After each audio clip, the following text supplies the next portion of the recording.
প্রকৃতি রহস্যের খেলা খেলতে ভালোবাসে। প্রকৃতির খেলার জন্যই হয়তো আমার আর শেলির বারবার দেখা হয়ে যায়।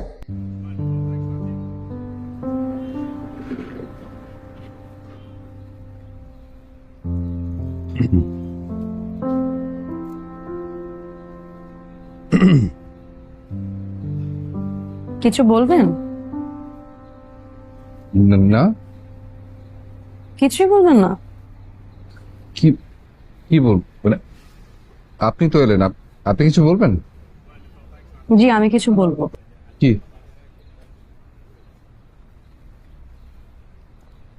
এই নিন আপনার 70 টাকা। কিসের টাকা? কই মাছের টাকা। কি মাছের টাকা? আপনার মুন্ডু মাছের মাথা। সেই দিন খাবারের মাঝখান থেকে উঠে গিয়ে নিজের টাকা খরচ করে যে 70 টাকা দিয়ে আমাকে কই মাছ কিনে দিলেন, কি মনে করেছেন আমি বোকা মেয়ে ধরতে পারবো না? কি অদ্ভুত, টাকা কেন দিতে হবে? দেখুন, আমি কিন্তু অসুস্থ বোধ করছি। অসুস্থ বোধের সাথে আপনার অপরাধ বোধও করা উচিত। আপনি কেন আমাকে চালবাজি করে খাওয়াবেন? আমার আত্মসম্মান বোধ নেই? প্লিজ এভাবে ভাববেন না। আচ্ছা, টাকা দিতে হবে না, আপনি ওই 70 টাকার আমাকে কিছু একটা খাইয়ে দেন। আমার সাথে এক টেবিলে বসে খেতে সমস্যা নেই তো?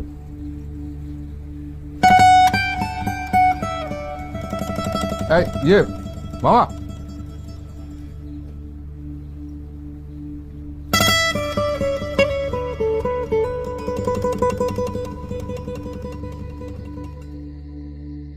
ছোট ছোট মায়াগুলো এক হয়ে এমন এক মোহের সৃষ্টি করে, আমি অতি সহজে শেলির প্রেমে পড়ে যাই।